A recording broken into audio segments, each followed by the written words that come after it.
Jordan. Today I'm going to be doing Under the Influence of BookTube tag. I think that's what it's called. I was tagged by, I forgot who tagged me, but I'll link their videos down below as well as the original video.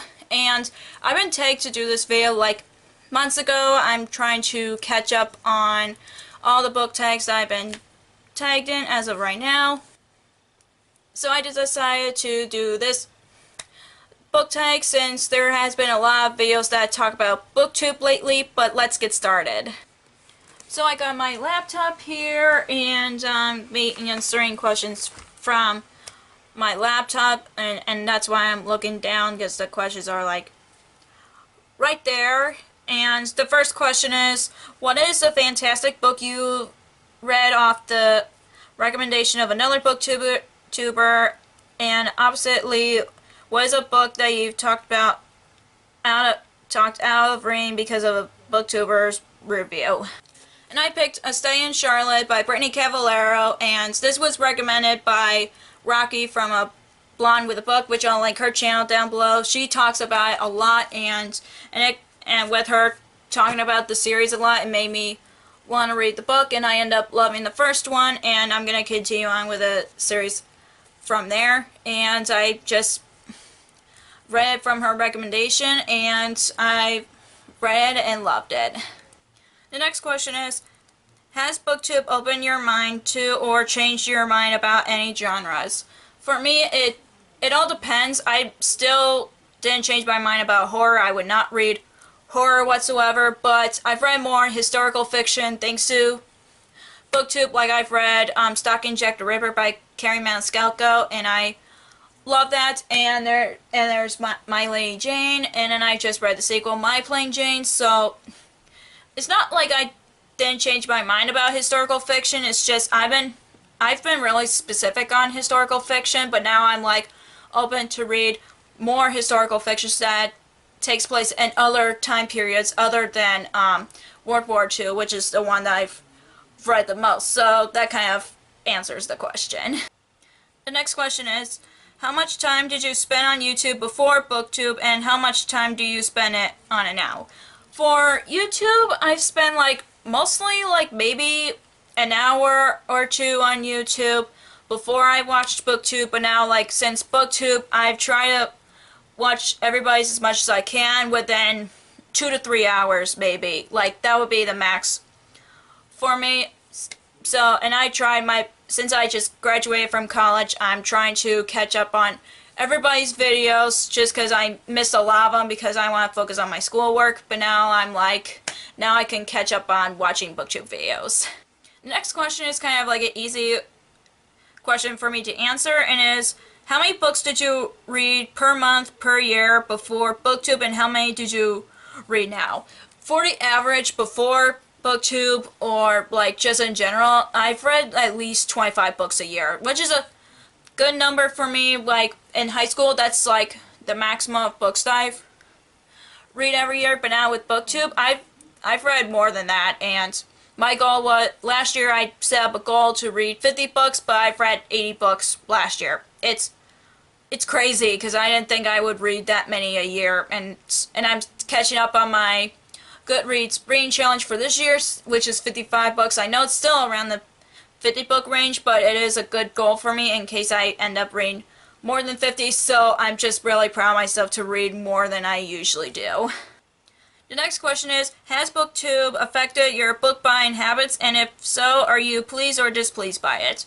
I'm not displeased by it, but at the same time, it did change my book buying habits. After hearing people's opinions about different books that are mentioned on BookTube, it made me want to read it. That's why I end up buying them. But now I'm putting on limits on what books I'm gonna buy this year, just because I'm trying to save up money for an upcoming trip with my family next year, which I've talked about some of my rain vlogs and other videos. But my strict rules for right now is just buying sequels of book series that I want to finish or series that I love, just so I would be I'm on top of things and I'm about to finish a book series and I wanted to finish them as soon as possible. The next question is, has a review by a booktuber ever retroactively made you reconsider your stance on a book?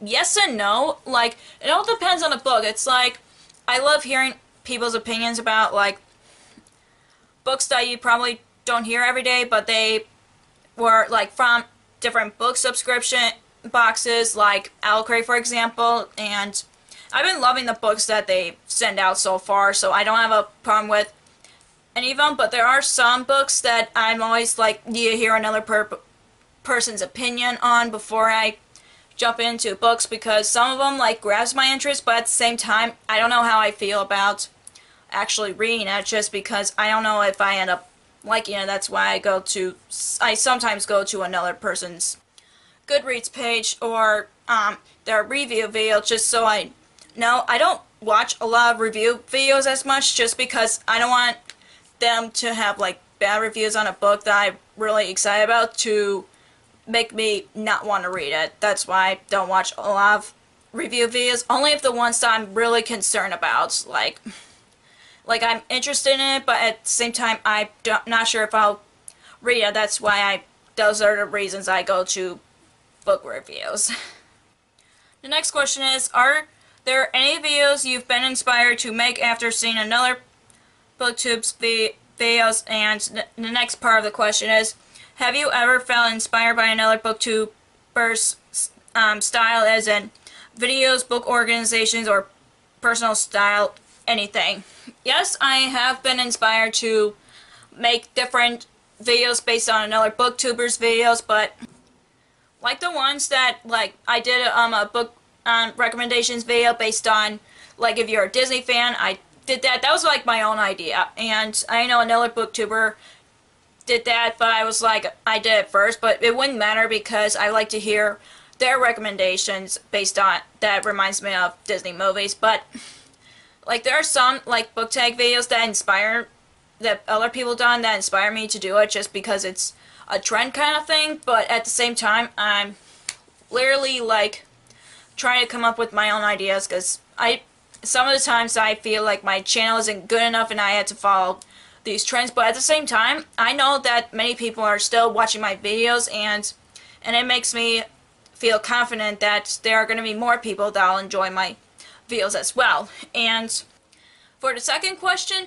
some video, like video style, it's Haley and Bookland kind of inspire me for the video style. I'll link her video down below. I know she's a popular booktuber, but at the same time, she kind of inspired me I like her style of videos, like background-wise, her bookshelves. I honestly, like, for book organizations, no booktuber has inspired me to organize them by genre. I did that all on my own, because before I started my channel, I did not organize my genre by anything. It's all, like, just random, and now I'm like, I like the way my books are organized by genre, just so I know, like, if I'm in the mood for fantasy, oh, there is a fantasy book that catches my eye. But now I've separated some of my books from read books to TBR, and I still organize my TBR pile by genre, so I know what book that I'm in a mood for, even though my mood in books kind of changes, if you know what I mean. And the next question is, what are some pressures you feel on your reading life because of your channel? I feel like it's mostly catching up on the new releases. That's, like, kind of pressure that I'm put in, but, like, I know some people don't get to them right away, which I feel like I'm not alone on that, but for some of them that are, like, so trending right now that people are talking about it, and it's like, it's not like I don't want to read those books, it's just, I don't know if it's just at the moment I'm not in a mood to read it kind of thing. I want to wait until I'm in a mood, so.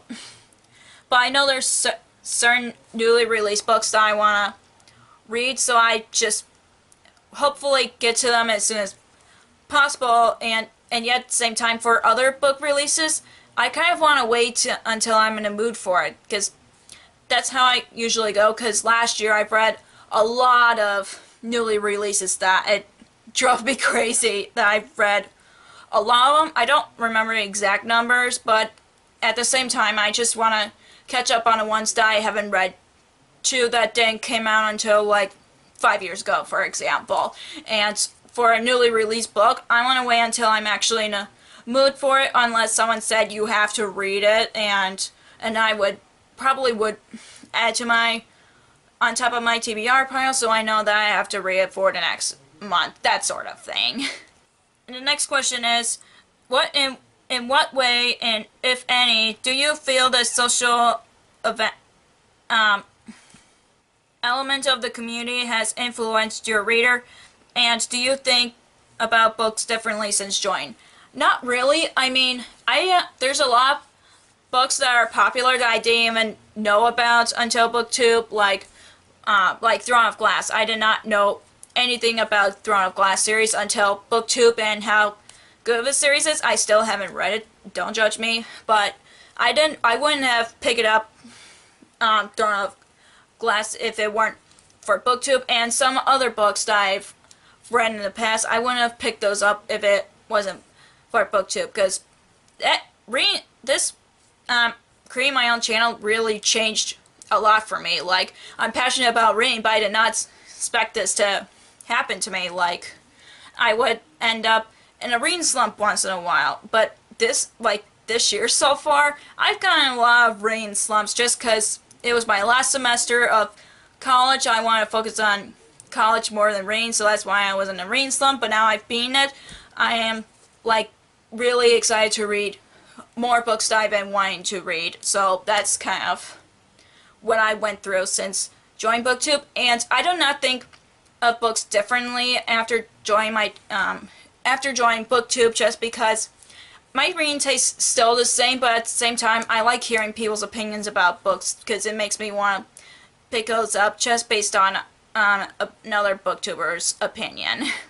The last question is, what impact do you hope your own channel will have on the BookTube community and other inspiring BookTubers? I hope people would just get to know me as a person like I am. Since I'm out of college now, I can catch up on writing. Yes, I've wrote my first book in high school, and I've edited it, and I'm still in the process of trying to get it published, so I want people to see me as a reader and a writer, just because I love to write as well as I love to read, and I want to give people's opinions about certain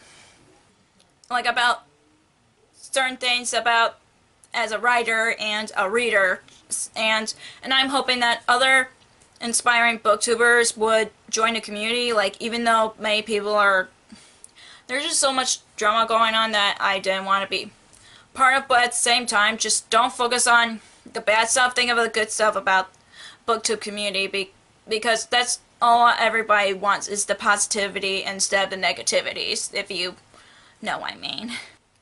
So that is all for the Under the Influence of BookTube tag. And if you enjoyed this video, give us a thumbs up and comment down below if you're a booktuber.